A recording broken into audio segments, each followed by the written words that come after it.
What's going on, folks? Welcome to 4th and 16 Sports. We're coming to you live from Proc Studios here in Greenville, South Carolina. I got my main man, Fax and Childress, on the controls for me, and I am Ellis Tolbert. We got a great show for you tonight. We're going to be talking college football wall to wall. We like to usually stay an hour.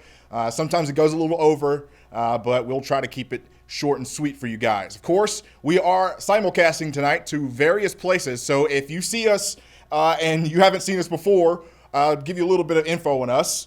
First of all, welcome. My name is Ellis Tolbert. Like I said, I got Fax and Childress in the back. We talk college football. Of course, this is a Clemson-based show, but we will be talking college football as a whole going on in the future, and we got a really good show for you tonight. It's going to be fun. I know it's going to make a lot of you guys scratch your head. I can't wait to be hearing some of you guys' opinion.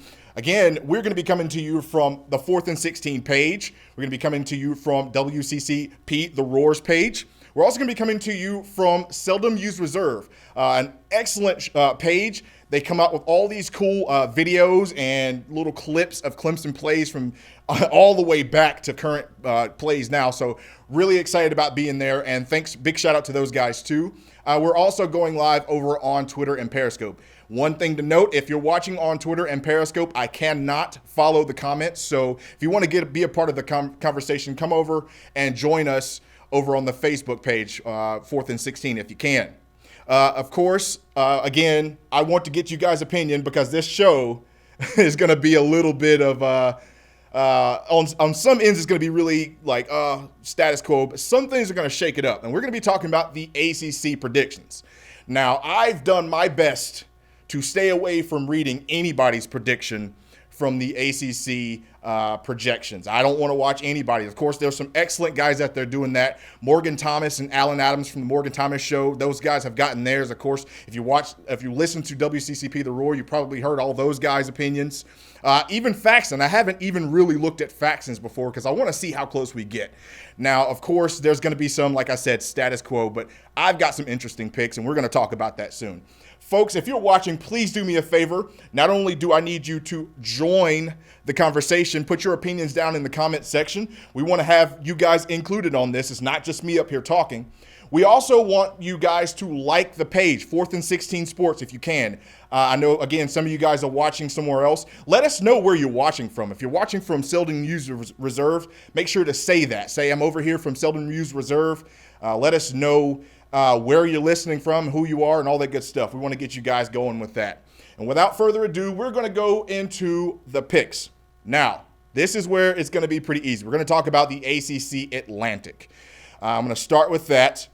I have pretty much a big list here of the teams and their rankings, and I even have their divisional wins and losses and their overall win losses coming forward for this. But when I do predictions and projections for any team, whether I'm doing projections for the ACC, the Big 12, or the WAC, we're going to make sure there's 4 things that I like to look at, and I've got them listed here. First and foremost is the quarterback talent. Are you returning a really good quarterback, or did you just get a really, really good quarterback? I like to look at line talent, both offensively and defensively. Are you stacked there? Do you return some pretty good guys, some depth experience at all? I look at the schedule. The schedule is very important because that tells you where you think you might see a pitfall for some of these schools, or just in general, maybe they're playing some teams that really don't give them a break. And then last but not least is something that I love about college football, and that's the chaos/Cinderella factor. There's always going to be a team that's going to ruin it for somebody. There's always going to be a team that just comes out of nowhere. And then there's always going to be a team that was supposed to be good, but they end up being trash. So we're going to go through that right now. We're going to start with the Atlantic. Faxon and I are going to go back and forth. Feel free to leave your picks in the comment section. It's going to be fun. I've got Clemson, number 1 in the Atlantic, 8-0. I've got their wins, everybody. So, and that's not just the conference. I think they're going to probably go undefeated again. I know it's easy to say Clemson, yada, yada, yada, sunshine pumping, orange-colored glasses are going to beat everybody. It's kind of hard to not see that. I just think that they're the most complete team. They have the best quarterback, running back, and wide receiver group in the conference, probably in the league. And they have a whole lot of team depth. some other things we'll be talking about, but I've got Clemson number 1. Faxon, interested in seeing who you have at number 1. I'm pretty sure I know. Oh, yeah, no shocker here. I've got the Tigers the number 1. I think that's more than fair considering looking at the schedule they play, looking at the prominent position Clemson has been in the last couple of years. That's the obvious number 1 pick. If you want to call that a homer pick, I mean, I really don't know. Yeah, and like I said, it's hard not to seem like an absolute homer when you say stuff like that. But if you really look at Clemson, the program itself, it's built itself to win these many games consistently. And that's what people have a hard time dealing with, is Clemson being able to just beat everybody that they're put in front of. Now, of course, we got waxed in the national championship game, but there's some debate in saying that this LSU team, especially when you look at how many of those guys just on the offense alone was drafted in the NFL, they were probably one of the best teams ever. And I hate to say that because, we just said that the year before, but I still think that Clemson has all the tools to be 12-0 again. Now, there are some things to be, to talk about. Of course, the offensive line, you're only really returning one starter, and that's Jackson Carman. However, a lot of the other guys have a lot of experience. I'm very, very confident in a guy like Cade Stewart to take over the center position. We already know about the guards. We have guards left and right. All of those guys can play. And then anybody else, of course, you got this really good crop of freshmen. However, we don't know right now. Of course, they're going to be really athletic. These are probably some of the best offensive line we've ever had in these recent recruiting classes. However, again, there's probably still a bit of like fish out of water just because of the fact that, we didn't really have a spring to get these guys acclimated. But and there's some other things to deal with here and there. How consistent will we be in the kicking game this year? All things like that. But as far as everything else, again, the defense is revamped. The toughest games they have are on the road, but if they win those games, and that's Florida State and at Notre Dame, those are still winnable games for the Clemson Tigers. I can't see them losing to anybody in the conference this year. Yeah, I don't think Clemson loses a conference game or a game in general. I mean, when you look at their schedule, it seems unlikely that they would lose a game. And you probably think, when you're predicting someone to go undefeated, you're probably going to think, oh, hey, this person's just being a homer, or this is unrealistic. But you got to think that Clemson's gone undefeated, 2 times in the past 3 years? Yeah.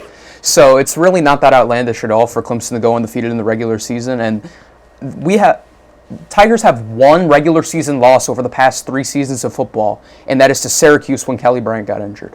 Yeah. They've lost 1 regular season game over the last 3 years. So it just really does seem improbable that Clemson's going to lose to one of these terrible teams. And Notre Dame's really the only one that I would say Notre Dame's the only one that could even challenge them. Maybe Florida State or Louisville could give them a challenge, but Notre Dame's going to be the game that, if they're going to drop one, it's going to be Notre Dame. I completely agree. And honestly, when you're looking for games for Clemson to lose, I feel like you start getting more into that like imaginary telltale type things, like crazy scenarios. What could happen for Clemson? Oh, if they go on the road here, or if they get down early here. Exactly. And it's just, there's no accurate way to predict a fluke like that. Exactly. And the thing is, like, let's go back to one of the big losses, 2016, losing to Pitt at home. First and foremost, no one should have ever imagined that Pitt would have been beaten that Clemson team that year.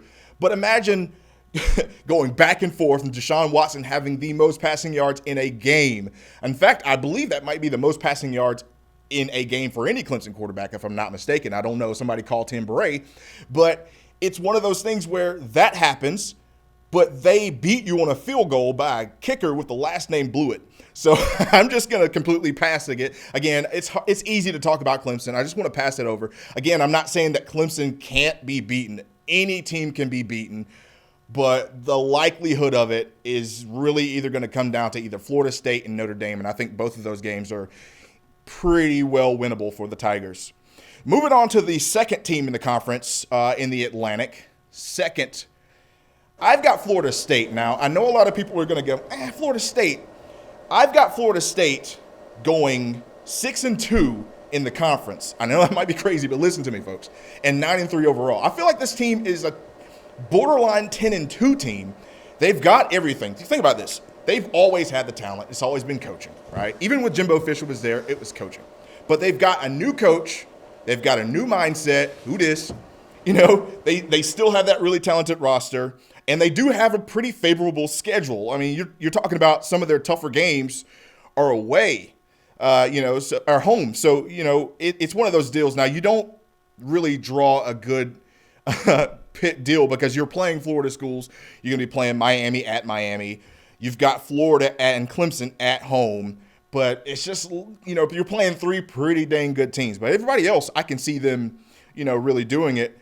Of course, they still have issues along the offensive line. I mean, Florida State has been trash along the offensive line for the last 3 or more years. I would say 3 for sure.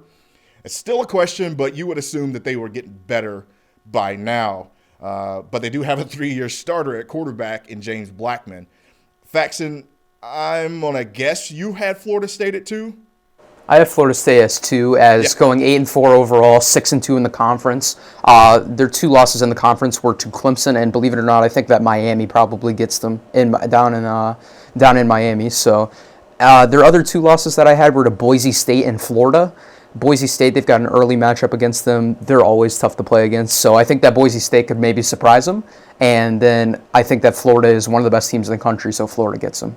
But 8-4 overall, 6-2 in conference, 2nd in the Atlantic. I feel like that's fair. Okay. We're pretty much the same there. I've got their wins as West Virginia. And of course, that's a neutral site game, game 1. I've got Samford because that's pretty much a gimme. Although a couple of years ago, Samford gave them all that they could ask for.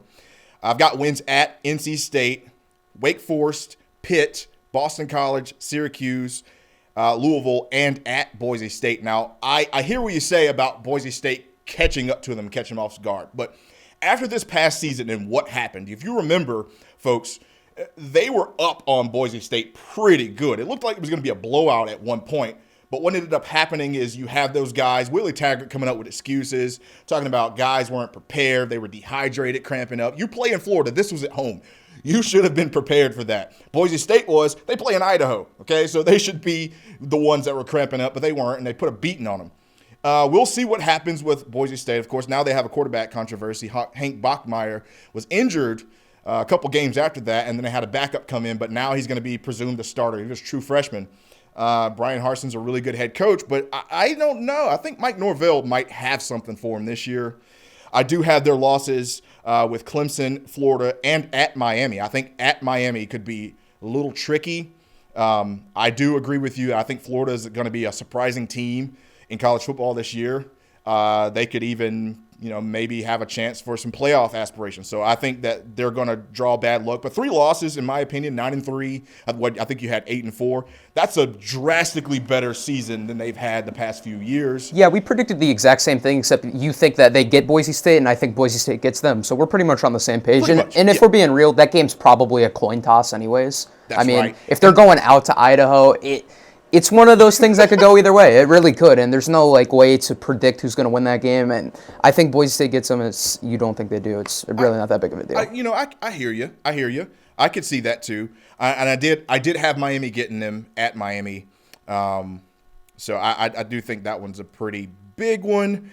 Got Jason Priester in the comment section. He goes, Louisville and FSU playing for 2nd in the Atlantic. Segue in perfectly. I have Louisville as 3rd in the conference. Now, it was splitting hairs between these 2 schools. Went back and forth a lot. But then as I'm looking at who's playing where, when they're playing each other, and just in general, I just gave the nod to Florida State. I feel like Florida State might actually have it a little bit more together than Louisville right now. Even though last year, we'll talk about that, Louisville was returning a ton of talent on both sides of the ball. And in fact, they might have the 2nd best quarterback, running back, receiver trio in college, in the ACC at least. Mikhail Cunningham, Javian Hawkins, and Tutu Atwell, a guy who I really can't wait till he graduates. That guy's actually really good. He's a 4-ouncer pouncer. He's about 5'8", 150 pounds, but that guy is a monster. Does not play like that.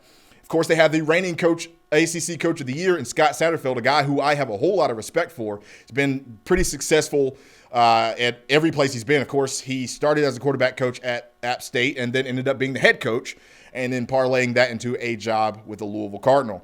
Now, I also think that they have favorable schedule, a lot like Florida State.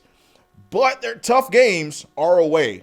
They're playing Clemson and Notre Dame at Notre Dame. Notre Dame's going to be pesky because they're playing a lot of these ACC schools at home. And we'll talk about this in a little bit. Of course, Notre Dame is not officially a part of the ACC in football, which is ridiculous, but it is what it is. Faxon, do you have Louisville at 3? I do have Louisville at 3. I have Louisville going 8-4 overall and 5-3 in the conference. Their losses coming to Clemson, Florida State, Virginia Tech, and Notre Dame. Mm-hmm. That's what I have them at. I like that. I've got Louisville at 4-4 in the conference, 8-4 overall, so we're comparable right there in the win-loss. I got them beating NC State, Murray State, Western Kentucky University, at Syracuse, at Boston College, Kentucky, because I don't believe in Kentucky this year, at Virginia, and Wake Forest, with losses coming at Clemson, Virginia Tech, at Notre Dame, and Florida State. This is why I believe Florida State will be above Louisville when they play head-to-head. Again, I like Louisville a lot. They've got a lot of talent. It was promising. It was kind of good. I'm not a ACC guy. I don't go rah, rah, rah, ACC. I couldn't give a crap if the ACC is good around Clemson or not. But truthfully, I did root for them because of what they had, where they were just 2 years ago. Remember, they played Clemson at home and they played Clemson in Death Valley and lost 70-3. That's awful. And the next year, they had a winning record. And it all happened. It all started with changing the whole mindset of the program. It's a lot like Clemson, although Clemson didn't have anywhere near the toxicity of the entire Louisville athletics program under their AD and basketball and all that stuff. It was nowhere near that, but they had a change in regime. They got a guy who made these guys buy in first. And it was more about buying into the program and who they are as people, and they ended up working out. So I'm happy with Louisville. Again, I feel like they're an eyelash away. I just think that Florida State will edge them, and that's the reason why they will end up at 3. Moving along. This is one I had a hard time with. I had 4 and 5 flipped at one point, but I'm going to go with Syracuse at 4. Now, I've got their wins at Colgate, at Rutgers, at Western Michigan at home, Liberty, at Wake Forest, and NC State, with losses coming at Boston College, Louisville, at Clemson, Georgia Tech, Florida State, and at Pitt. Now, look, I have them going 4-4 in the conference, 6-6 overall, because first and foremost, people want to talk about Clemson. This is a Charmin soft out-of-conference schedule. I'm talking about you could literally lay on this. This is like a cloud, like a pillow. Colgate, at Rutgers, Western Michigan, Liberty. That's pretty much 4 given wins for a team of Syracuse's stature. I still like Dino Babers. I think that he missed his window. If last year they would have capitalized off of being a 10-3 team just the year before and could have at least mustered 8 or 9 wins, they might have been able to do some better things with recruiting. They might have more eyes on themselves. But this past season was abysmal. And their roster is a middle-of-the-pack roster. I know you don't have Syracuse at 4. I do have Syracuse at 4. I have Syracuse at 7-5 and 3-5 in the conference. Obviously, the 4 gimmies, and then their losses are to Louisville, Clemson, Georgia Tech, Florida State, and Pitt, which means I have them beating NC State, Wake Forest, and Georgia Tech. I mean, these teams suck. Like, there's no excuse. There's no excuse for them to not get 6 wins this year. They have to get if they get anything less than 6 wins, Dino's got to be out of there. Like, that seriously would be inexcusable. I mean, they can essentially sleepwalk and get the 6 wins. Their out-of-conference schedule is like it's essentially D2. That's how bad it is. It is terrible. Now, Colgate is not a bad D2 school. Colgate's a basketball school. They're a basketball school that doesn't make the tournament in basketball. Right. So at this point, that's a win. Rutgers, in my opinion, should be D3. They're just awful. They're terrible. Although there's a chance that they could lose that game, and it would be very embarrassing for the ACC. Western Michigan, they're not the PJ Fleck Western Michigan. And Liberty is on the rise. They still have Hugh Freeze, and it's kind of funny because, he's that crazy guy, but I still don't see them beating a program like Syracuse, who at one point was on top. Of course, I mentioned their middle-of-the-pack roster. It hurt them badly when they got rid of Eric Dungy. I'm glad that he exhausted all of his eligibility. They could absolutely need him now. Tommy DeVito is not that guy. He is not your dude. And they also lost a couple of their best receivers. Tristan Jackson is now in the NFL. I mean, I don't know where you go. You lost some of your best defensive linemen, too. and not to mention some of the best defensive linemen in the ACC. They were pretty dang good, especially this last year. But I just, I have them at 6 again, toss up, but their schedule is so easy that I had to keep them at 4. They're going to look a little better than they actually are. Moving along to 5, I got Wake Forest. Okay, hear me out. All right, so I've got Wake Forest at 3-5 in the conference, 6-6 overall, matching Syracuse. I've got their wins at Old Dominion, Villanova. I've got Boston College at NC State and at Duke. And at Duke is going to be one of those ones that's a toss-up for me. It could be a win. It could be a loss. I don't know. I've got their losses, another toss-up, but I'm pretty sure it's going to happen. At Appalachian State at home, Syracuse, Notre Dame, Miami, Florida State, at Louisville, and Clemson. So, look, annually, Wake Forest overachieves. So you always give them 4-8, they'll go 6-6. You give them 2-10, and they'll go 5-7 or something. They always exceed expectations, and I really like Dave Clawson. He's a great coach. He's a good guy. He doesn't complain. He's not one of those guys where when he loses to Clemson, he complains about a laptop or something weird, the wind tunnel in the stadium, blue. He's not one of those guys, but he is just never going to have the kind of roster that a Clemson or a Florida State or a Louisville has for very many reasons. But I will say, the reason why I have them this low is that they lost a lot of veteran leadership, and you lost the absolute best quarterback that you had in Jamie Newman in a long time. Jamie Newman, of course, went to Georgia. You do return Sam Hartman, who has started before for Wake Forest, but it's like Florida State. When you start one season and you take a year off and you start again with James Blackman, it's kind of hard to reacclimate yourself. And then you lost Scotty Washington. You do return Sage Surratt, who is a monster, but you lost a lot on that defense too. I mean, Carlos Basham, Justin Stranad. There's a lot. Luke Masterson. You lost Matt Colburn. There's a lot of guys that will no longer be there for you guys. But Wake Forest could overachieve. I don't know. I've got them 6-6, 3-5 in the conference. What do you got, Fax? I'm actually a lot lower on the ACC Atlantic as a whole than you, I guess, because I've got Boston College up next at 5-7, 2-6 in the conference. Okay. Their conference wins coming against Wake Forest in GT, losses overall coming to Syracuse, Purdue, Clemson, Louisville, Virginia Tech, Florida State, and UNC. And I think that Boston College, first of all, they hired Jeff Hafley. It's a pretty good hire for them, in my opinion. They are losing a lot, mainly A.J. Dillon, but David Bailey did have 844 yards last year. That's right. He's a capable replacement, to say the least, at running back. So I think that and they've been bowl eligible 6 out of the last 7 years, Boston College has.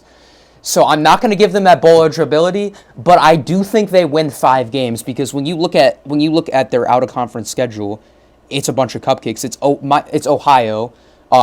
Ohio's not a gimme. I do think BC wins that game. Kansas, I think BC wins that game, and Holy Cross. Then I have them beating Georgia Tech and Wake as well. So I think that BC gets to the 5-win mark on the back of David Bailey, and I do think that Wake Forest is going to be in the gutter this year, and I think this will be the one year that they don't overachieve. I'm going to have to disagree with you on that. Yeah, and that's fine. Again, razor thin. I mean, none of these teams are above and beyond each other.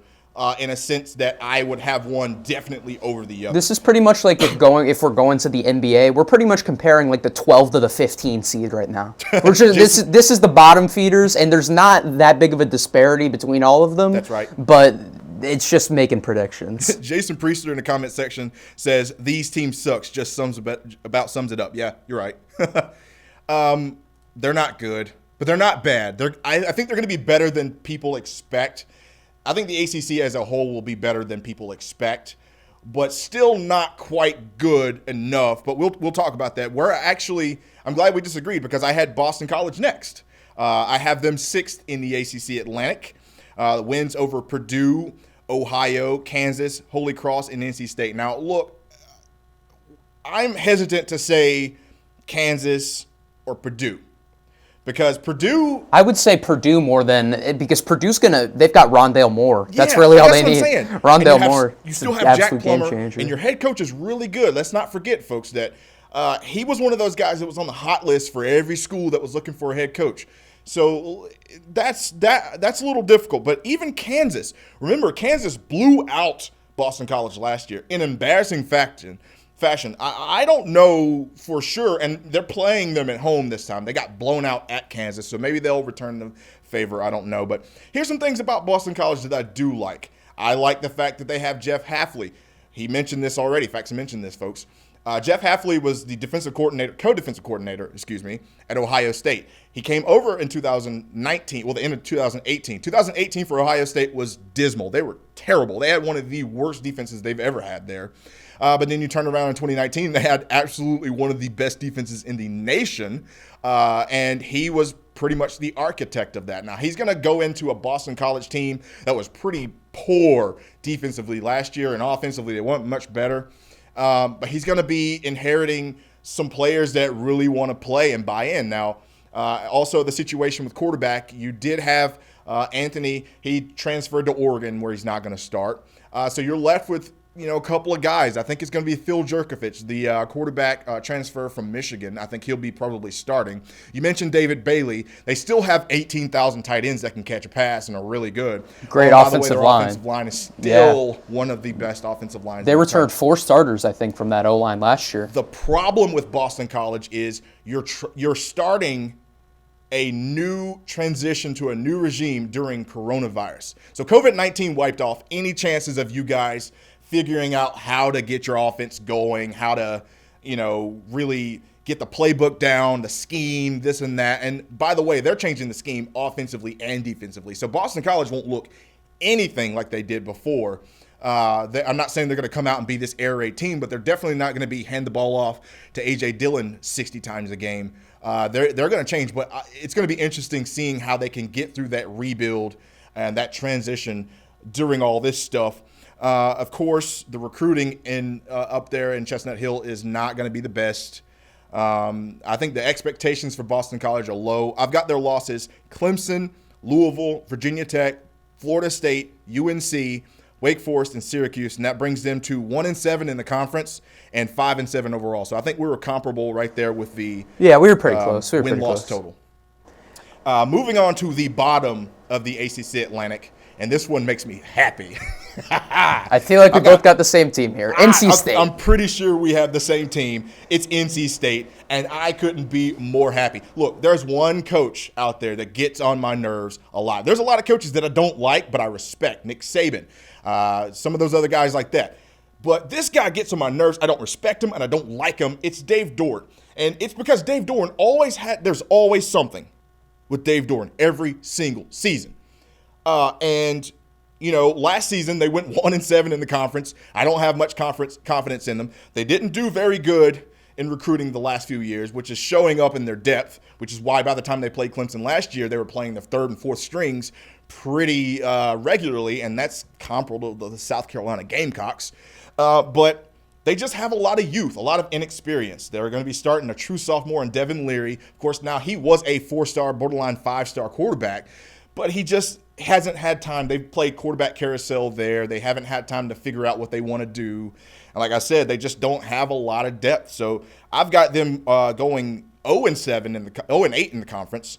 I've got them going 4-8 overall. I've got their wins at Troy, which is a toss-up, Delaware, Duke, and Liberty.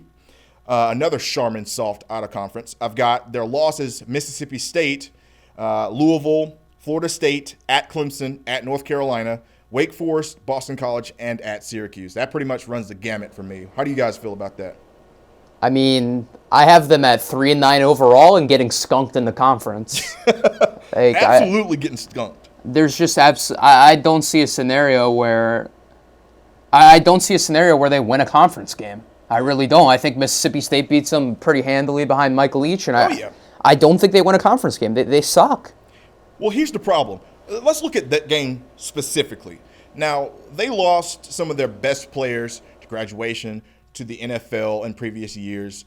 And then you lost, I'm a Titans fan, we got Laurel Murchison, defensive tackle. He was your best player along that D-line, right? Your defense is porous. It's not good at all. You gave up a lot of points this past season. You're playing an air raid team in Mississippi State. I got to TJ think Costello's going to have 8,000 yards. I got to think they're going to put up 40 points on them. Yes, easily. I have no reason to not think that Mississippi State's going to go and put up 40 on NC State, like minimum. I could say they could put up 50 or 60. Yeah, honestly. We saw Washington State this year score 70 points in a game and lose. So there's nothing out of the equation with Mike Leach. Oh, yeah. I got John Burgess in the comments section. He says, Coach Swinney will retire Dave Doran this year. Yeah, actually, I agree with you. I think this is going to be a make-or-break season for Dave Doran. If my projection of them going 0-8 in the conference holds true, there is zero chance that they retain Dave Doran. In fact, remember that there was one time where Dave Doran was supposed to be going to Tennessee. He was supposed to be going to all these other schools, even Virginia Tech at one point, if old buddy left, Justin Fuente, for Baylor. But he's still there. Of course, the old regime, Yao loved him for some reason. He had those 8-4 years, and they would play Clemson tough. You had guys that were NFL talent caliber guys. Now they're all gone. In fact, you've also ran off another offensive coordinator. Now you have Des Kitchings. But now you have to have a co-coordinator because last year Des Kitchings didn't get it done. I just can't see them. They have to get skunked. They might pull out that's interesting. Folks, if you're listening, what would be the one win in the ACC that NC State would get? All right, so we're already talking about it. Let's see. They're going to be playing Duke, Louisville, Florida State, Clemson, North Carolina, Wake Forest, Boston College, and Syracuse. The only team I could see them legitimately getting outside of Duke, just because of timing, would be maybe Wake or BC. Wake or BC. That's it. I guess I don't think they even win either of those. I really don't. No, I can't. I really don't. Again, I've got NC State 7th, and that rounds it out. So that would make Clemson the undisputed champs of the Atlantic, unchallenged ACC Atlantic champion per usual. I don't think anybody in the nation, and it's one of those things where even if Clemson were to drop one to Florida State or Louisville, I still think that they would win the rest of the games in Louisville, and Florida State would drop one to someone else and keep Clemson where they are. If Clemson doesn't win the ACC Atlantic, I will eat a hat live on air. There's just absolutely no way. Look, folks, you got it on record. There's absolutely no way. There's absolutely no way. There's no way. No, I just can't see it happening. We're going to move along to the Coastal now. Again, if you're watching, I encourage you to join the comment section. Put your opinions in there. Let us know who you have. We want to see what you think as well. It's going to be fun to go through this. Again, I haven't listened or watched anyone else's projections just because I want to make my own. And it's ironic that we were close. We were probably one or two. We were just we flipped BC and Wake, and the rest we were right in the order down the line. Right. So Wake and BC were flipped. You had Wake winning one more game than I had winning, and I had BC. It was pretty much the same thing. Yeah, pretty much. Now this is where I know we're going to differ. And folks, if you're watching, I know you're going to be like, Ellis, what the heck, man? But look, I again, one of my 4 things is Cinderella and chaos. Every year, somebody does something stupid, and we're going to talk about that right now. I am one of those guys that likes to look at your team overall and what you're returning, your coaching staff, and just, football in general. Look at your schedule, how things are shaping up for you. And I know a lot of people are on the North Carolina train, and I'm not particularly on the train. I'm just looking at it from if you were to give me all the information about North Carolina. Let's do the recruiting. Let's do their schedule. Let's look at their coaching staff, what they're returning. I have to have North Carolina number 1. I've got them actually doing a lot better than they probably will, and we'll get into that. I've got North Carolina going 7-1 in the conference, 10-2 overall. I've got wins at UCF, James Madison. Not at UCF. UCF is a neutral site. I think that might be a home game for them. Yes, it is a home game. Yeah. James Madison, Georgia Tech, Virginia Tech, Duke, Miami, UConn, Boston College, and NC State. I've got their losses at Auburn and Pitt. Now, let me go ahead and talk about why I had them with so many wins, all right? So, everybody's going to go, North Carolina. Look, North Carolina perennially are one of those teams that will go 6-6 or 5-7, and it's really only because they lose a game by one or they win a game by one. They're just that team that just can't get over that hump. I think they're actually that team that can do that now. They've got pretty much the best roster top to bottom in the Coastal. If you really, really dissect it, they have a whole lot of momentum from last season. They did really well. They have the best quarterback, not named Trevor Lawrence, in the ACC.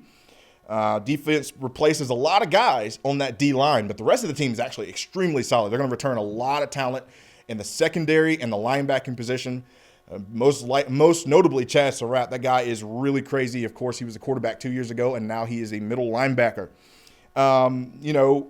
Second best defensive coordinator in the ACC, in my opinion. I think Jay Bateman is one of those guys that can really look. And if you don't agree with me, think about what happened last season. A lot of that is the unknown factor, and that's the part of the chaos stuff. It was the same thing with Texas A&M for Clemson when, you really didn't know much about them. You didn't really know their team archetype. You just knew that they had Jimbo Fisher. You didn't know where they're throwing at it. But Jay Bateman is literally that dude. I mean, if you looked at what he did at Army against some of the best offense, they played Oklahoma with Kyler Murray and pretty much shut them down. So he's got really good conventional. He's one of those guys that does crazy stuff too, like Brent Venables. Not Brent Venables' level, but he's really good. But I will say they have a tough overall schedule. That first two out-of-conference games, which are the first two games of the season, will change my opinion of this thing. If they go 0-2 to start this season, in a way they're going 10-2. I can't see that. But, I've got North Carolina number one. Fax, are you on that North Carolina train? Listen, I am more on the North Carolina train than you are, if you can believe it. I have them at 11-1, and hear me out. Woo. It's going to sound crazy, but this is going to be some deja vu. Woo. North Carolina was 11-1 going into the ACC championship game less than 5 years ago, 2015. They marched into Charlotte. They almost beat Clemson in the ACC championship game. That's true. Don't remind me. And they are fully capable of putting together that season again. They've got a lot of talent on defense. Like you said, great defensive coordinator. Mac Brown, great coach. Sam Howell, bring in receivers like Josh Downs. These guys, they're the most talented team, them and Virginia Tech and the Coastal, and then there's a gap, in my opinion. And I think that if they handle business, I have their one loss to Auburn. I don't think that Pitt gets them. If there were going to be a team in the conference they were going to lose to, Pitt and VT. Those are the two games that I could see them dropping would be Pitt and VT. But I have them at 11-1 and number one in the Coastal, and some 2015 deja vu 5 years later. Well, folks, you see my face. I know Fax can see my face back there. This is where it's going to get a little crazy for me because I am going to ride that train, and I've got Pitt at number 2. Let me hear you. All right. So first of all, I've got Pitt at number 2. And listen, this is where it's going to get weird because you're going to hear their win totals, and then you're going to, so here's where it gets weird. So I've got them 5-3 in the conference. I've got them 8-4 overall. I've got them beating Miami of Ohio. That's a cakewalk for them. Marshall, that's a win. Richmond Spiders, that's a win. Duke, Georgia Tech, at North Carolina. Syracuse, and Virginia. I've got them losing to Miami, Notre Dame, Florida State, and Virginia Tech. I think what's going to happen, because Pitt does this all the time. That's really what they're known for. If you don't believe me, go back to 2016. Yet again, we just talked about this. They beat a team they were not supposed to. Earlier that year, they should have beaten Penn State in Happy Valley. They should have. Just a couple of plays away. They almost did it this past season when Penn State was ranked 4 over Clemson. It's kind of ridiculous. But look, they are a team that's predicated on ruining it for somebody. Now, the one thing you will know about Pitt is that they are perennially a team that will play tough. Everybody they play, you feel it. They are very, very determined to make you feel the pain. They're not always the best team top to bottom, but this year they're returning 17 starters from team last year. That's very important. You also return a pretty much 4-year starter in Kenny Pickett. He didn't really start all of the season in 16, but he was a good part of the program that helped blow out Miami that year that Miami thought that they were going to be the undefeated team. They have a lot of experience in a lot of places. Now, again, I talked about their upsets, but their schedule is pretty backloaded. They're playing all the tough teams at the end of the year, which is why I think they'll get North Carolina early on. I know it's at North Carolina, and plus they got them last year. For some reason, they get them almost every year. I feel like they'll get them, and then it'll start to trail off. They'll have that momentum, and then they'll trail off a little bit. I've got Pitt second in the conference. Folks, interested in hearing what you think about that. Of course, I am one of the ones that will go, not just on purpose. Of course, when I look at this, I'm doing this on purpose. I know what I'm looking at when I look at a roster, head coaching continuity, their schedule, things of that nature. I think that they can do it. But I also know that all of those teams in the Coastal have won the conference championship, won their division in the last 7 years. So that's why you never really know what's going to happen in the Coastal. But I have a feeling that they're going to upset somebody. For 3, I've got Virginia Tech. And I actually think Virginia Tech has a better roster than Pitt by far. Like, way better, which is why I have them losing to Virginia Tech. But I just feel like Virginia Tech is going to lose to North Carolina, but beat Pitt, who beat North Carolina.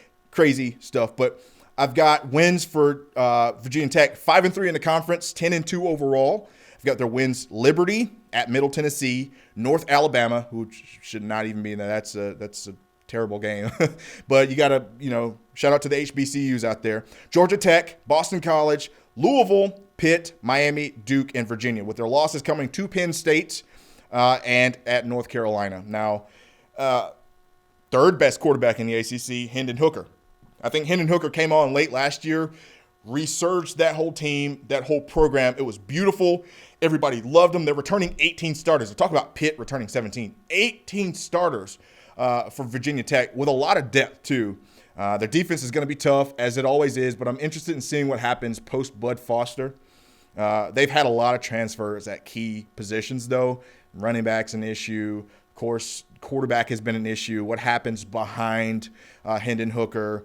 I still don't like Ryan Willis, and somehow he's still there. But they have a decent schedule. I mean, if you look at their out-of-conference, Liberty, Middle Tennessee, and North Alabama is pretty manageable. So that's 3 gimme wins right there. What do you think about my little chaos having Virginia Tech beat Pitt, but Pitt beat North Carolina? I don't think that Pitt is going to beat North Carolina, but I could definitely see it. I have Virginia Tech at number 2 behind North Carolina at 9-3 overall, 6-2 in the conference. Their losses coming to Penn State, UNC, and I think Pitt does get Virginia Tech. I will say, I think that we have it flipped. I think that Pitt will get Virginia Tech, and then UNC will get both Virginia Tech and Pitt. Okay. And then I have in third behind Virginia Tech, I have Pitt at number 3, 8-4, 5-3 in the conference. Losses coming to Notre Dame, Florida State, UNC, and Miami. So see, that's the thing. We're only one game off. It's just that chaos thing that really changed us. It's those head-to-heads. If the head-to-heads flip one way or the other, that's going to determine who ends up being right. That's right. It's really just a 3-team roulette of head-to-head matchups. And we've had that for the last couple of years in the Coastal, which is why I don't think we buck that trend again, despite having 2 teams that are above and beyond everyone else in that conference, in that division. When it comes to North Carolina and Virginia Tech, they are like razor thin difference between the two. That's why I have both teams winning 10 games. Both teams are 10-2. I just think that Pitt's going to do the Pitt thing and make everyone angry and beat North Carolina. But it is what it is. And Jason Priester coming in the comments, he's saying that CBS Sports had Pitt being UNC's only ACC loss. So maybe you're not alone in that thought philosophy. Am I in the minority picking UNC at home over Pitt? I don't know. Folks, if you're in the comment section, let us know. Do you think that Pitt, make that the question of the night, Faxon, will Pitt beat North Carolina? There we go. Put it in the comment section. Let us know what you feel about that one, because that one's going to be an interesting thing. Something like that happens every single year.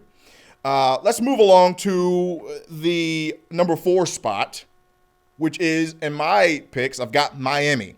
They're going to be 4-4 in the conference, 8-4 overall, which is still very respectable considering what happened last year, with wins over Temple, Wagner, UAB, Michigan State, at Wake Forest, at Virginia, at Georgia Tech, and Duke, with losses coming in North Carolina, Florida State, Virginia Tech, and Pitt. Now, some of these games are toss-ups, in there.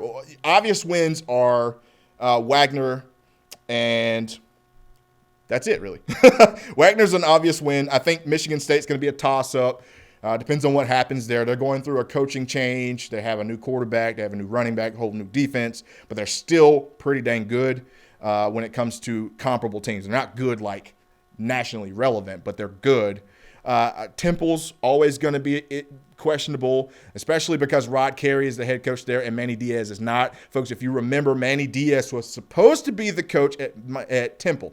He, in fact, was the coach at Temple and then said, hey, Miami called, so I'm going to go back to Miami, where he had a terrible season. So that one's a toss-up, and Temple's always very, very tough team. UAB is very surprisingly good. For those of you who don't know, Alabama Birmingham Blazers are really dang good. They even had the death penalty. Well, they didn't have the death penalty. They just kind of got rid of the football program for about 2 years. They couldn't deal with the funding. They just didn't have the money from Alabama at sister school, well, mama school. They didn't really have things working out. They couldn't get people there, but then they decided to bring everything back, and boy, they were super, super good. That's a toss-up. Wake Forest, all these games are toss-ups, but again, the things that I like about Miami, they have some losses on that D-line. They have some, in general, defensively. Of course, you lost all three of your linebackers who were probably all ACC type guys, but you bring back two, well, you don't bring back, one is a transfer, but Jalen Phillips and Gregory Rousseau are two of the best D linemen in the ACC, not named. Xavier Thomas, Justin Foster, you know what I'm going to say there. But those guys are super, super good. So the defense should be okay. I'm just worried about their secondary. They have a new quarterback. Look, De'Aaron King comes over from Houston. He's one of those guys that a lot of people talked about a whole lot. He's done a lot of crazy things. He's a statistical leader in passing and rushing. Over Tim Tebow, I think he broke Tim Tebow's records. And that's not to be downplayed because Tim Tebow won a Heisman.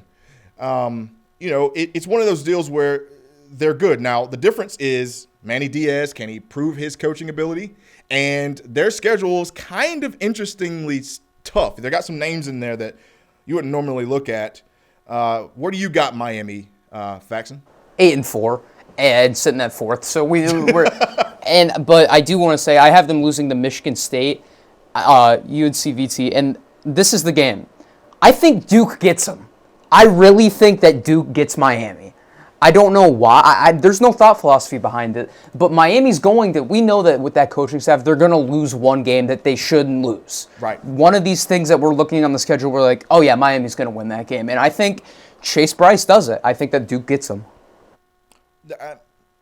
Yeah, that's one of the ones that look. I'm not married to any thought that Miami will absolutely beat any of the teams that I have them beating. I think that they could definitely lose them. But it's just that's where the strange thing is about Miami. They used to be that team that you could pretty much bank on them winning 10, 11 games. Now it's just it's hard, and they should never have less than 9 or 10 wins because they reside in the state of Florida, one of the best recruiting sites ever. They should never have a terrible team. Jason Priester in the comment section says Rhett Lashley is going to make a difference in that Miami game offense. Now, look, folks, for those of you that don't know, Rhett Lashley is now the new offensive coordinator to go along with De'Aaron King in Miami. Of course, he came over from SMU where he made some guys there look crazy good. I'm interested in seeing how well that offense is going to gel when no one really has had a chance to work on it. I talk about Boston College going through transitions with changing. Miami's going to go essentially air raid now. That's it's a modified air raid version. It's a little closer to Dino Babers type deal, wide splits and stuff like that. They don't really use a whole lot of tempo, but they have modified tempo. They know when they can. Different things like that. It's going to be interesting to see how fast they can get it down. Of course, De'Aaron King did not run that kind of offense at Houston under Holgorsen. It was more of like a run and shoot type deal there. But I'm wondering if they can get it down fast enough. And Miami has this problem with quarterback carousel. What happens if De'Aaron King goes out there, stinks it up, throws 2 interceptions in the first half? Well, then they're going to go to N'Kosi Perry, and everybody's going to be happy about N'Kosi Perry until he throws 2 interceptions, and then they're going to bring back De'Aaron King. I don't care about Tate Martell because he's not passing that again. That's a pretty good question though. Billy Sigmund in the comment section says, who's Chase Bryce throwing to? He's got some pretty talented receivers there. Of course, they're not nationally relevant guys, not guys you're going to hear on ESPN or see in highlights, but they're pretty decent. And remember, Chase Bryce has 2 years of eligibility, so he could, really do some good things this year. That helps out the recruiting, and then possibly make it even better. I don't know, but that's what I have there. But again, I've got Miami at 4-4, 8-4. At 5, speaking of which, Chase Bryce, I've got Duke. I've got them 3-6 in the conference, 6-6 overall, with wins over Middle Tennessee, Elon, Charlotte, at Georgia Tech, Virginia, NC State, and losses at Pitt, North Carolina, at Notre Dame, Virginia Tech, at Miami, and Wake Forest. Look, again, Notre Dame catches somebody at home. I'm so sick of Notre Dame. It is what it is. I don't care, though. Hopefully Notre Dame beats all these teams and ends up being 8-0 before they play Clemson, so it looks better for Clemson at least. But I'm so sick of them. But look, Duke, it's hard to downplay the fact that they do not have a ton of talent. Duke is kind of like the Vanderbilt of the ACC. Not only is it hard to recruit there, but there's a reason why it's hard to recruit there. It's hard to recruit there because of the academics. It's hard to recruit there because you're in that Tobacco Road circle with North Carolina, with Mac Brown taking over right now. It's hard to recruit at one point over Dave Doran. It's really hard to recruit over some of the other schools that are coming in and poaching North Carolina talent. Of course, you saw Clemson just take the number 1 player in the state in Will Shipley. We talked about that last week. It's hard for Duke. I've got them going 3-6 in the conference. Look, they pretty much gained a 6-star player in Chase Bryce because you're not only getting a guy who has experience and has played and led a nationally relevant team. He helped bring them back. Of course, he's more of those guys that you know of, but you haven't seen a lot because, of course, Trevor Lawrence. You had Kelly Bryant the year before. But Chase Bryce is one of those guys that is going to instantly get you probably 2 to 3 more wins just because of his experience. I talked about some of the other guys in a previous episode.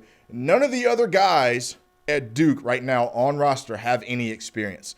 None. They're done. After last season with Quentin, they have no one left. So Chase Bryce is going to give them a boost there. Kind of like NC State, relatively inexperienced roster, but and their defense is probably going to be Swiss cheese. But I still think they have enough wins in them to get them to 6-6 overall. What do you got, Fax? I have Duke at 7-5 and 4-4 in the conference. Oh, and that extra win is that Miami game. Okay. So that's pretty much where we differ. I have them losing to Pitt, UNC, Notre Dame. I have them losing to Virginia and VT. I think Virginia gets them, and wow. Virginia is one of those games that they're not supposed to lose. They lose it, and then on the other side, they get Miami. I really am a big believer in Chase Bryce. I watched him in high school. I watched him absolutely pummel my rival high school when I lived in Georgia. It's just ridiculous. And we saw what he can do against Syracuse in the limited action he got at Clemson.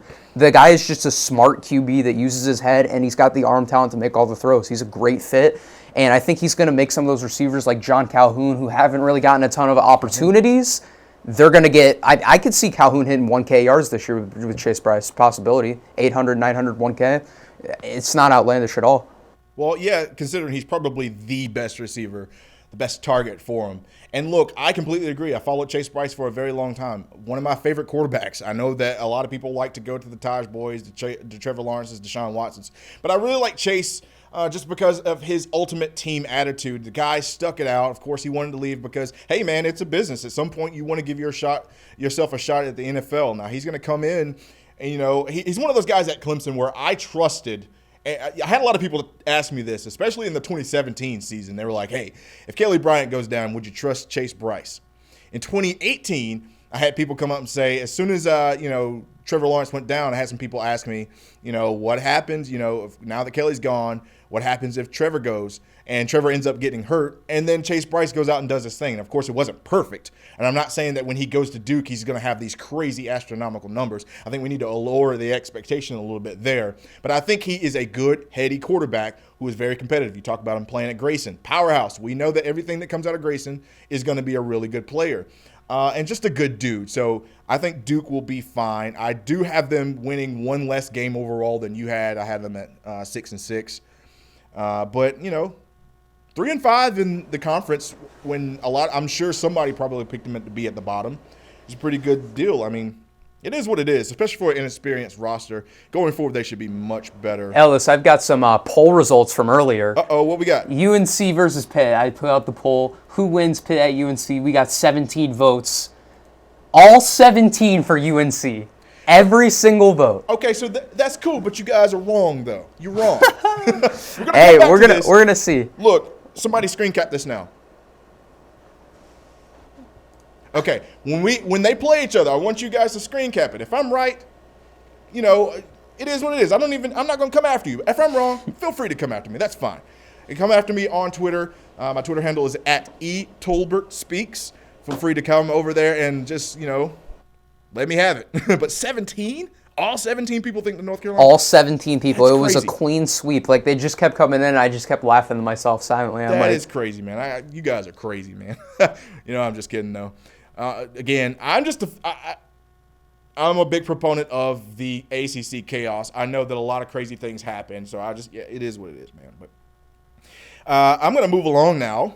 I've got at number 6 Georgia Tech, and Georgia Tech is one of those other schools that you now that Paul Johnson's gone, I kind of like Georgia Tech. I don't know. I don't like them. They came into Death Valley last year lifting weights before the game, trying to intimidate people, and they proceeded to get blown out.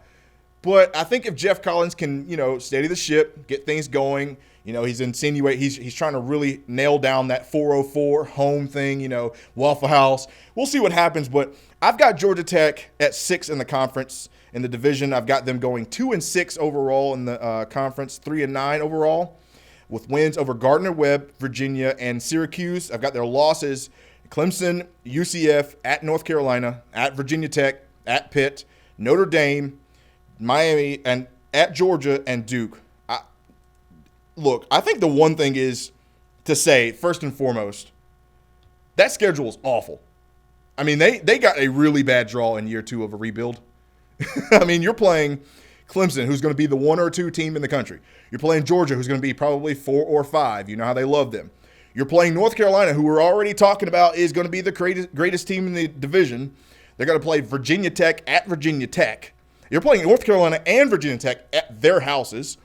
They're playing at Pitt, Notre Dame, Miami, and that's just a terrible I would socially distance myself from the Georgia Tech football program right now if I were a fan of those guys. But look, they're 1 year into a rebuild. It's hard to really be down on a team when it's a rebuild season, and especially big rebuilds, unless you're Louisville, really take its time over 3 to 5 years. I like to give it 3 to 5. Which is why I think Florida State took a terrible turn by having Willie Taggart coming in and saying, oh, this isn't a rebuild. And in year 3, they were like, hey, man, we're still trash. What happened? You have to let people know that this is a rebuild. And I think Jeff Collins is doing a pretty good job at doing that. They are, it is what it is. They should be more familiar with the offense and the defensive scheme. They've had a whole year under it now. Of course, we're talking about changing to a pro-style team, a spread offense team, from a triple option veer type team. That's kind of hard to do, especially when your offensive lines, they're not geared to do that. Your running backs aren't geared to that. You didn't even have a real tight end on roster the year before. Your quarterbacks are running backs, but now they've got quarterbacks. They recruited some really good guys. Of course, James Graham's there from last year. You had Jeff Sims, a 4-star quarterback, going to Georgia Tech over Florida State. They should be one of the best defensive teams in the Coastal for sure. But again, that schedule's terrible. What do you got, Fax? 2-10 for Georgia Tech, and I actually have them under Virginia. But wow. I do have their only win being Virginia in the conference. I have 2-10, 1-7 respectively, and I think they're trash. I don't think that I can't give them any more than that. I really can't. They've got a bad draw, and I really cannot go more than. I mean, you could see 3. I think there's zero scenario they win more than 3 or 4 games. Yeah, and my 3 are pretty much 2 one easy win, one toss-up, and one catch somebody off guard just because. Yeah, just because their defense is good and they could scare like a mid-tier ACC team. They're not going to scare UCF or anything, but for all intents and purposes, Georgia Tech could be really good. I don't know if you guys remember the Chan Gailey years and Calvin Johnson, Megatron. If they can get back to that level of play, they're going to be pretty dang good. And one of those teams that I am not looking forward to playing in the ACC. The problem is now they have gone so far down in recruiting that it's going to be hard to catch up with a Georgia, especially and Clemson going in and poaching all the Georgia players, and it's just really hard for them. But like I said, if they stay the course and realize that this is a rebuild, I'm okay with them going. You saying 1-7 and 2-10. I've got them 2-6, 3-9. I obviously don't think extremely highly of Georgia Tech, but I just again, it's one of those deals where if you're a Georgia Tech fan, you just have to weather the storm. It's strange to see that you are better as a triple option team than a spread, but it's because you had literally 8 years, longer than that, under Paul Johnson. So, it is what it is. I've got Georgia Tech at 6.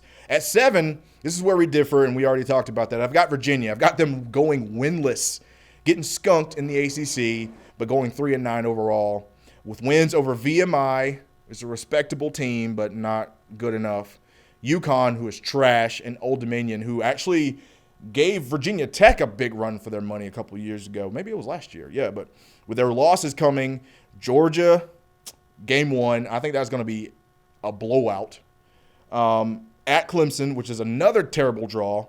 North Carolina, Georgia Tech, Miami, Louisville, at Virginia Tech, Duke, and Pitt. Now, kind of like Georgia Tech, they got a terrible draw, and I understand why. You make your schedules in advance, and it looks really good on paper in 2019. You just played Clemson.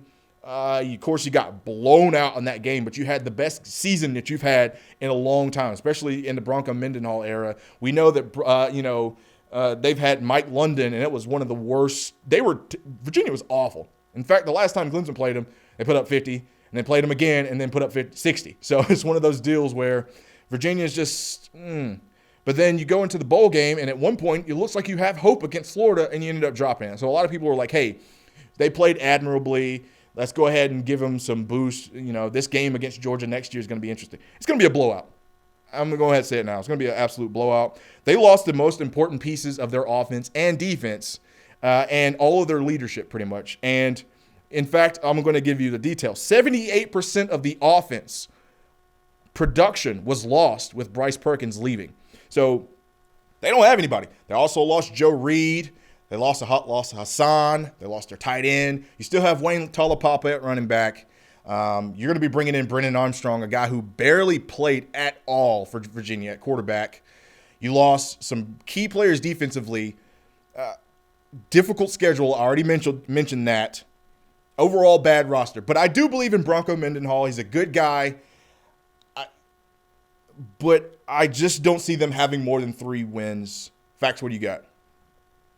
4-8, 1-7, and I could see 3. I have them beating Duke, which is I feel like Duke's going to be better than them, but I think they win at least one conference game, and I think they beat Duke or GT. You can give them Duke or you can give them GT, but Virginia and GT are definitely the bottom feeders of the Coastal. There's no doubt about that.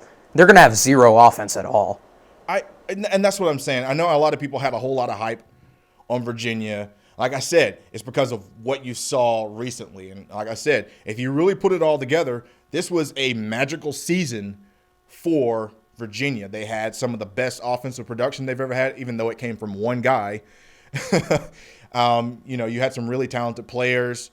I respect Robert defensive coordinator. I respect him. Offensive coordinator. I respect him. But I just don't see him being able to do the same things that he did with Bryce Perkins with Brennan Armstrong. They're not even the same kind of guy. They're totally different. I just can't see them. And, the games that I did have them winning.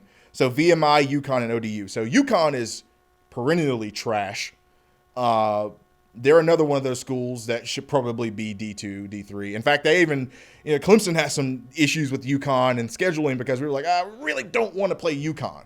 And UConn, we'd be playing a whole lot of money to put 80 on them. But it is what it is. Old Dominion's respectable. They're actually really good. One of those big three in D2 ball, FCS ball. You got James Madison, North Dakota State, South Dakota State. And they're good in basketball, too. Old Dominion's just really got a good athletic. Old Dominion's good. They will throw the ball on you, too. They will. Really good head coach in Blumgren, but I don't see them beating. I think Virginia gets them, but I think it's a competitive game. Right. It's definitely going to be a competitive game. Forth. And then VMI is just zero chance. One of the worst teams in football. Yeah, it's respectable, obviously, because it's a military institute, but they have zero chance. But in conferences, I'm trying to look who I could give them. Duke and GT seem like the two candidates that are the only ones. But, and again, they're playing at Georgia Tech. They're playing at Duke. Yeah, the two favorable games that they have in their way are both on the road. But again, let's go back and expound a little bit more on the lot. I mean, they playing Georgia, Clemson. Yeah, Clemson. They really got screwed over. They really did. That's a neutral site game, and then they're playing Clemson in Death Valley, which is a 40-point loss.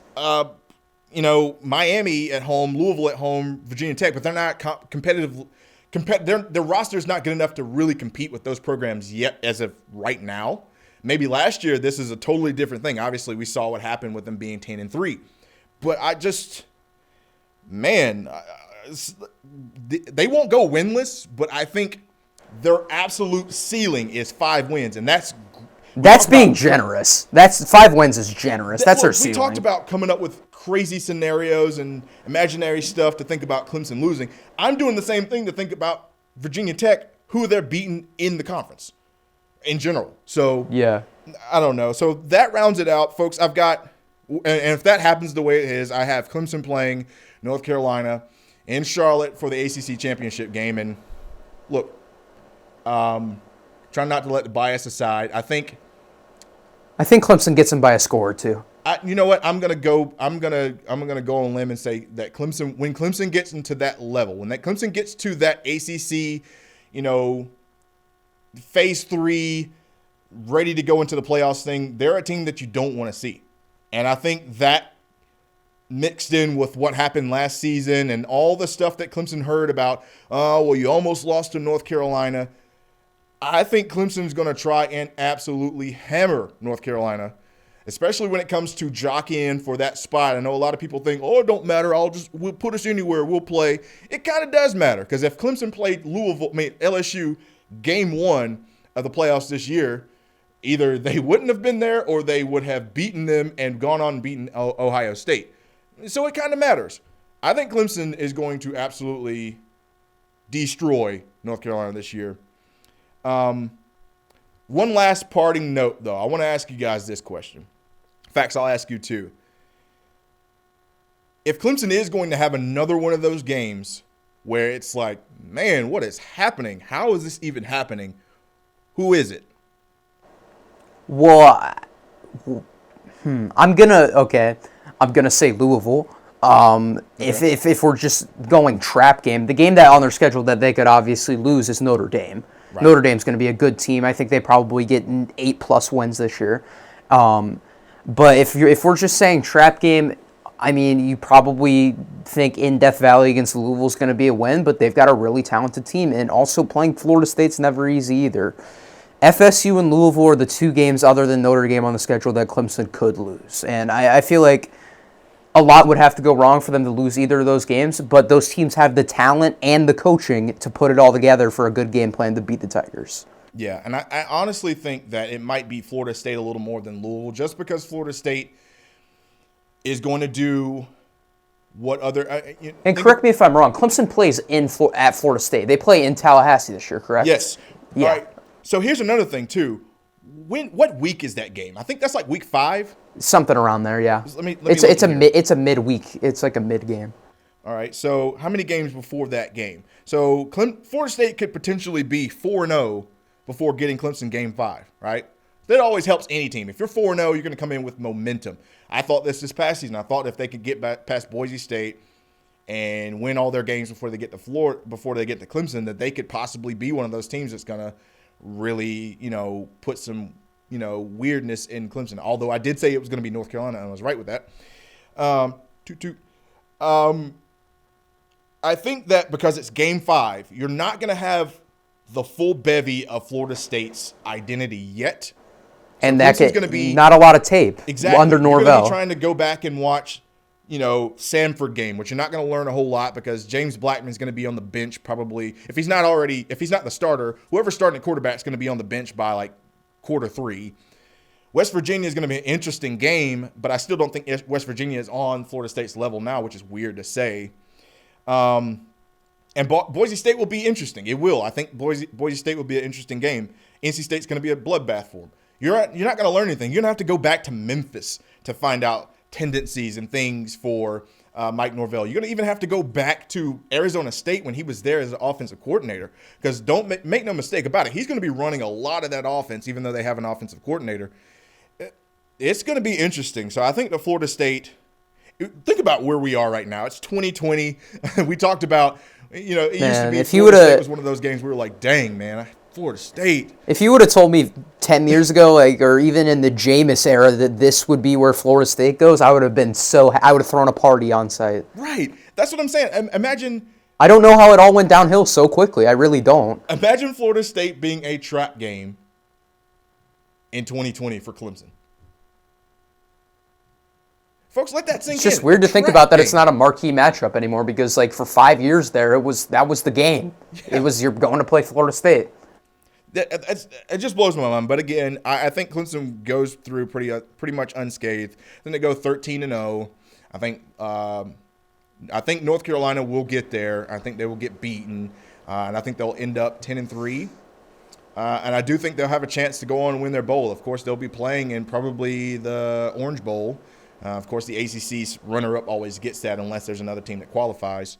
I think they could probably go. I think North Carolina's going to be one. North Carolina, Virginia Tech, Florida State, and Miami are going to be what makes people think the ACC is better. Because I think what's going to happen is we're going to see better output from those teams. Some of those teams will beat their cross-conference rivals like Florida and Kentucky and stuff like that. So it'll look better. But then I think what's really going to nail it home is I think Clemson obviously is the best team in the nation right now, top to bottom. They have their flaws, but I still think they're better top to bottom. I would choose them over anyone else. And I'm saying that objectively speaking. But I think these other teams can actually go out and win their bowl games this year. I think they have a good chance to go out and be successful. And I'm looking forward to that. But, folks, we've come to the end of the show. I appreciate you all listening. If you can, do me a favor and go and like the page, 4th and 16, if you're watching from other places, 4th and 16 Sports. Again, my name is Ellis Tolbert, Facts and Childress. I hope you guys have a great night tonight. The podcast and YouTube will be up later in the week, so you can check that out if you missed it, or you can just rewatch it here, whatever you want. Maybe share it with a friend or two. But have a great night, and stay safe, folks. I'm out.